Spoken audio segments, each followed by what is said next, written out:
Business சொந்தங்கள் அனைவருக்கும் வணக்கம். நான் உங்கள் பகவதி அருண்.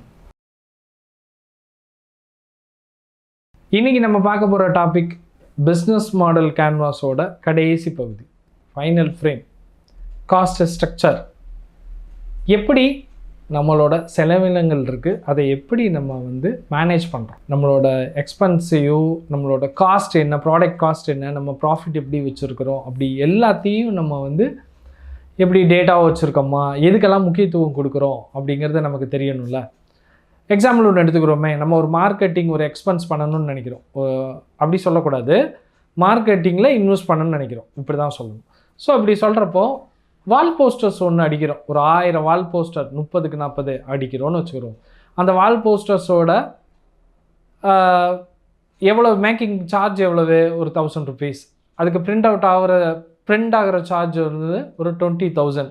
எங்கெல்லாம் ஒட்ட போகிறோம், இந்த 1000க்கு ஒரு ஷீட் ஒட்டுறதுக்கு 6 ரூபாயிலிருந்து 8 ரூபா வரைக்கும் கேட்குறாங்க, ஊரை பொறுத்து கேட்குறாங்க. 10 ரூபா வச்சுக்கிறோம். ஸோ இதை ஒன்று கேட்டிங்கன்னா 1000க்கு கிட்டத்தட்ட அது ஒரு 10,000 ரூபா. மொத்தம் பார்த்திங்கன்னா ஒரு 30,000 ரூபா 40,000 ரூபா ஆகுது.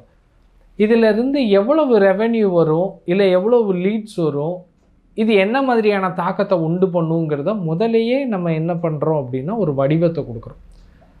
ஸோ இது முக்கியமான இன்வெஸ்ட்மெண்ட்டா அப்படிங்கிறத நம்ம பார்க்கணும். முக்கியமான இன்வெஸ்ட்மெண்ட்டாக கண்டிப்பாக செஞ்சு தானே ஆகணும். இந்த மாதிரி எதெல்லாம் நம்ம காஸ்ட் ஸ்ட்ரக்சருக்குள்ளே கொண்டு வரோம்.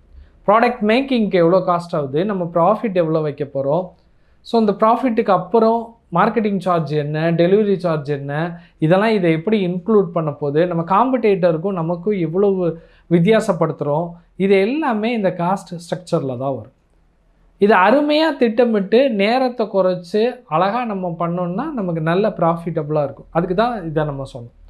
இப்போ அந்த போஸ்டர்ஸ் ஒட்டுறோம்ல, எங்கெல்லாம் ஒட்டுறோம் அதை ஒரு டேட்டாவாக வச்சுக்கிறோம். ஒட்டினதுலேருந்து நமக்கு ரிசல்ட் எது வருதா அது ஒரு டேட்டா வச்சுக்கிறோம். அடுத்த தடவை நம்ம ரேடியோவில் விளம்பரப்படுத்துகிறோம். ஒரு மிஷினரி வாங்குகிறோம், அது குறிப்பிட்ட நாட்களுக்குள்ளேயே அதோட தேய்மானம் ஆயிரும், முன்னக்கூட்டியே தெரியுது. நம்ம அட்வான்ஸ்டாக போய் அந்த தேய்மானம் முடிஞ்சு நமக்கு ஒரு நாள் டிலே ஆகிறதுக்கு முன்னாடியே அதை நம்ம சரி பண்ணிடுறோம். அப்போ நமக்கு ப்ரொடக்ஷன் நிற்காது. ஸோ அப்போது இதை காஸ்ட் ஸ்ட்ரக்சரை ஒவ்வொரு மாதமும் என்னென்னதில் இன்வெஸ்ட் பண்ணணும், எது எக்ஸ்பென்ஸ் நம்ம பண்ண போகிறோம், எதுக்கு முக்கியத்துவம் கொடுத்து நம்ம பண்ண போகிறோங்கிறத முதலையே நம்ம முடிவு பண்ணுற இடம் தான் இந்த காஸ்ட் ஸ்ட்ரக்சர்.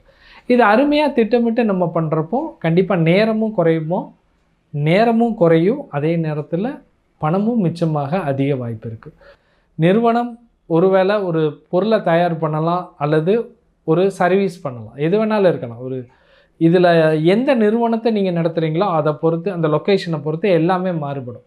இது இப்படித்தான் அப்படின்னு கிடையாது. இடத்துக்கு இடம், அந்த லொக்கேஷன் எல்லாமே சேஞ்சபிளாக இருக்கும். ஆனால் ஒரு அவுட்லைன் கொண்டு கொடுத்துரும். இப்போது இந்த காஸ்ட் ஸ்ட்ரக்சரை எளிமையாக சொல்லலாம் அப்படின்னா, உங்கள் நிறுவனத்தில் உங்கள் கையில் 10 கோடி ரூபா இருக்குது. இந்த மாதம் அந்த 10 கோடி ரூபா சரியாக பிளான் பண்ணி நீங்கள் கொடுக்கணும்னு வச்சுக்கிறோமே. எம்ப்ளாயி சேலரி ஒரு 2 கோடி ரூபா. மிஷினரிக்கு நீங்கள் அதில் ரிப்பேர் ஆக வேண்டியதோ இல்லை ஆயில் சேஞ்சோ அந்த மாதிரி இருக்குது 1 கோடி ரூபா. உங்களோட வெஹிக்கிள் இருக்குது, அந்த வெஹிக்கிளில் நீங்கள் டெலிவரி கொடுக்கறதுக்கு ஃபியூல்ஸ்க்காகட்டும் எதாகட்டும் அது ஒரு 20 லட்சம் ரூபா.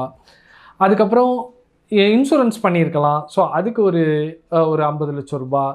அதுக்கப்புறம் நீங்கள் உங்களோட ப்ரொடக்ஷனுக்கு தேவையான மூலப்பொருட்கள் வாங்கலாம், ஸோ அதுக்கு ஒரு 3 கோடி ரூபா. ஸோ இந்த மாதிரி ஒவ்வொரு துறைக்கும் ஒவ்வொரு கேட்டகரிக்கும் நம்ம என்ன பண்ண போகிறோம் அப்படின்னா இவ்வளோ பணம். இப்போ மார்க்கெட்டிங் சேல்ஸ் எடுத்துக்கிறோம், மாதம் பிறந்தால் அதுக்கு ஒரு 2 கோடி ரூபா.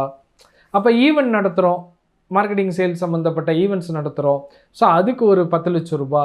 கஸ்டமரை என்கேஜ் பண்ண வைக்கிறோம், அவருக்கு சர்ப்ரைஸ் பண்ணுறோம், அவருக்கு கிஃப்ட்டு கொடுக்குறோம், ஸோ அந்த கிஃப்ட்டுக்கெல்லாம் ஒரு 20 லட்சம் ரூபா.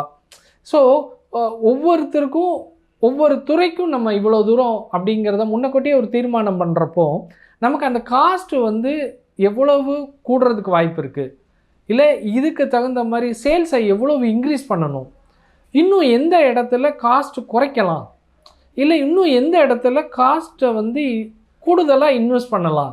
ஸோ எக்ஸஸாக ஒரு மிஷின் வாங்கி போடமா, நமக்கு டிமாண்ட் நிறையா இருக்குது ஆனால் நம்மளால் சப்ளை பண்ண முடியல, ஸோ அப்போது நம்ம மிஷின்ஸை நம்ம வாங்கி போடணுமா, இல்லை வந்து நம்மக்கிட்ட பொருள் நம்ம வந்து நிறைய ப்ரொடக்ஷன் பண்ணிட்டோம், ஆனால் சேல்ஸ் கம்மியாக இருக்குது. அப்போ சேல்ஸில் என்ன பிரச்சனைங்கிறத நம்ம பார்க்க போகிறோமா? இல்லை சேல்ஸும் நல்லா இருக்குது, டிமாண்டும் நல்லா இருக்குது, ஆனால் சப்ளை சரியாக பண்ண முடியல. ஒருவேளை வெஹிக்கிள்ஸை நம்ம இன்னும் அதிகப்படுத்தணுமா? ஸோ இன்னும் எம்ப்ளாயிஸ் அதிகப்படுத்தணுமா? இப்படி எதை வந்து நம்ம சரியாக பண்ணணும் அப்படிங்கிறதுக்கு இந்த காஸ்ட் ஸ்ட்ரக்சரும் நமக்கு ரொம்ப சப்போர்ட்டாக இருக்கும். ஸோ நம்மக்கிட்ட எம்ப்ளாயிஸ் அதிகம் வேணும்னா அதுக்கேற்ற மாதிரி பணமும் அதிகமாக இருக்கணும். அப்போ பணம் நம்மக்கிட்ட ஒரு நல்ல பஃபரில் இருந்துச்சுன்னா அதை எடுத்து யூஸ் பண்ணுறதுக்கு ரொம்ப ஈஸியாக இருக்கும். ஸோ அதெல்லாம் நம்ம சரியாக கவனிக்கணுன்னாலே இந்த காஸ்ட் ஸ்ட்ரக்சரை நம்ம சரியாக கவனிக்க ஆரம்பிச்சிட்டாலே நமக்கு ஒரு பெரிய அளவுக்கு ஒரு மாற்றம் நடக்கிறதுக்கு வாய்ப்பு இருக்குது. நான் சொன்ன எல்லா தகவலுமே உங்களுக்கு ரொம்ப பயனுள்ளதாக இருக்குன்னு நினைக்கிறேன். இந்த 9 பகுதியுமே, அதாவது பிஸ்னஸ் மாடல் கேன்வாஸில் customer segment, value proposition, channels, customer relationship management, keys, revenue stream, key activities, key resources, key partners, கடைசியாக cost structure. So cost structure இதோட முடியுது. ஸோ இது எல்லாமே ரொம்ப பயனுள்ளதாக இருக்கும்னு நினைக்கிறேன். இந்த வீடியோ உங்களுக்கு ரொம்ப பிடிச்சிருக்குங்கிறத நினைக்கிறேன். பிஎம்சி சீரியஸில் உள்ள மற்ற வீடியோக்குள்ளே நீங்கள் பார்க்கணுன்னு நினச்சேன்னா கீழே டிஸ்கிரிப்ஷனில் லிங்க் கொடுத்துருக்கேன், அதை கிளிக் பண்ணி மறக்காமல் பாருங்கள்.